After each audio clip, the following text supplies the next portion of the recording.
I've noticed everybody's for infrastructure. The question is, who's going to pay for it?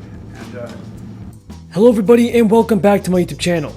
Now this is your fourth stimulus check update and third stimulus package update. I will also be going over the latest news surrounding your Social Security benefits, because Speaker Nancy Pelosi and several other Democrats want to get Joe Biden's infrastructure bill passed by this summer.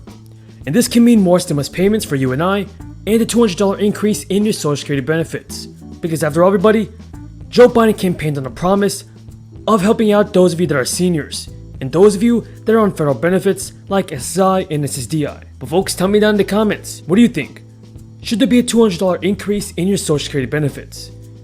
If you agree, then let's get this video to 1,000 likes. And be sure to stay until the end of this video everybody, because I'm going over the very important information that you just have to know. I will always do my best in providing you all with the latest and most up-to-date, reliable stimulus check news. So folks, just know this, 159 million stimulus payments, totaling over $376 billion, have already gone out to all eligible Americans in the last month. And according to a recent survey that was just released, the majority of that stimulus money continues to be spent on groceries, rent, and other monthly bills. Even those among the highest earning households, making $80,000 or more annually, are continuing to struggle because of the crisis, with nearly half saying that they will spend their stimulus check on basic necessities. So folks, what will we spend a fourth stimulus check on? Will we be paying rent, food, or groceries? If you want, feel free to tell us down in the comments. Multiple studies also show that 6 in 10 Americans believe that the $400 will not last them another 3 months, while 34% of Americans say that extra funds won't even last them 1 more month.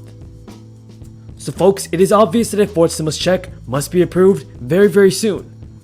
I just hope our politicians in Congress stop playing political games and send out more stimulus payments to help the good American people like you and I. And before we get into the video, don't forget to subscribe to my channel, turn on post notifications, and share this video with your friends and family. On multiple sources, says that you can use the USPS Informed Delivery to track your money straight to your mailbox. Informed Delivery is a free mail tracking service from the USPS that automatically scans your letters each time a letter with your name on it is about to be delivered. But remember everybody that the IRS has until the end of the year to completely distribute stimulus checks to all eligible Americans. But everybody, the IRS may not be the only one to blame. USPS could also be experiencing delays on their end. Unfortunately, the IRS does not want anyone calling them for stimulus payments. So everybody, just stay positive and just be patient. One of my very top priorities in the American jobs plan is 80 plus. 80 plus. Originally we were 70, that was the capital needs, but we need to add in much more money for climate, for resilience, for sustainability. But folks, the truth is this. As long as the IRS has your correct banking and mailing information on file, you will definitely see a stimulus check. So will the IRS send your third stimulus checks to all Social Security and other federal program beneficiaries by April 7th? Well, the sad truth is that the IRS may not be able to send out all $400 payments to every SSI or SSDI recipient by April 7th.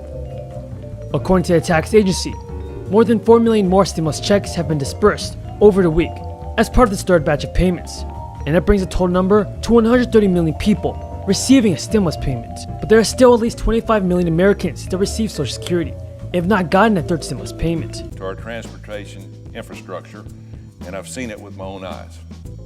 There are over 100,000 miles of public roads and 16,000 bridges in Alabama. More than 1,000 of those bridges have been condemned.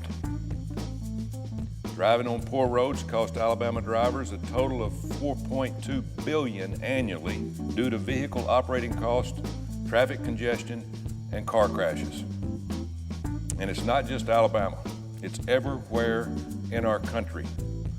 I spent decades traveling around the country as a football coach, and I'm here to tell you we need help.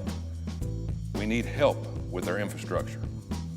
Investment in infrastructure is important and very, very necessary.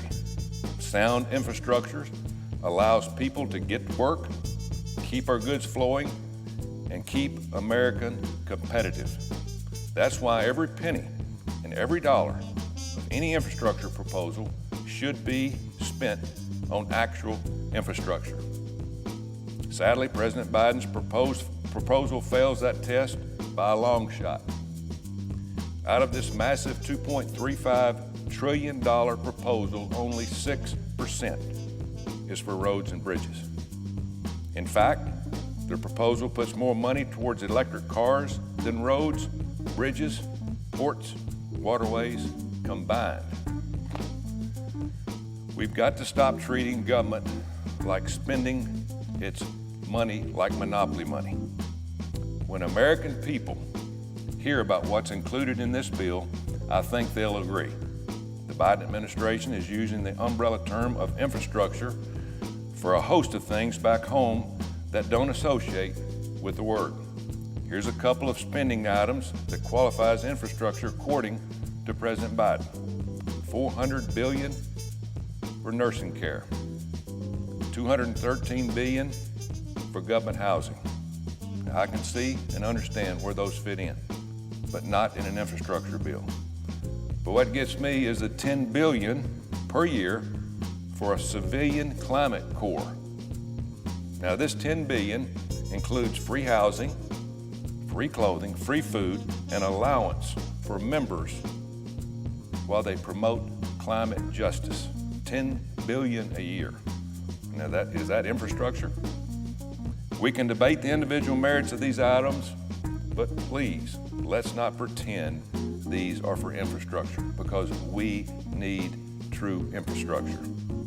To call this an infrastructure proposal is really an insult to the English language. The definition of infrastructure is not the kitchen sink approach. Let's call this proposal what it is. It's a farce. This proposal is simply the Green New Deal in disguise. And they need to disguise it because the actual infrastructure improvement is popular. The Green New Deal is not. In order to pay for all this spending, President Biden has proposed raising the corporate tax by 7%, the largest federal tax increase since 1993. This would undo President Trump's Tax Cuts and Jobs Act, which spurred the greatest economy we've had in decades. I can tell you right now, the worst possible time to raise taxes is in the middle of a crisis.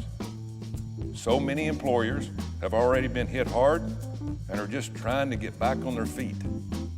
Remember, who really ends up paying for tax increases, especially corporate tax rates? It is the consumer, like you and me. It is not the corporation. As Americans for Tax Reform has pointed out, the Tax Cuts and Jobs Act directly led to lower. And if you guys agree with my message, then leave a comment down below saying I agree. Thank you so much for watching, everybody. I truly appreciate everyone's amazing support.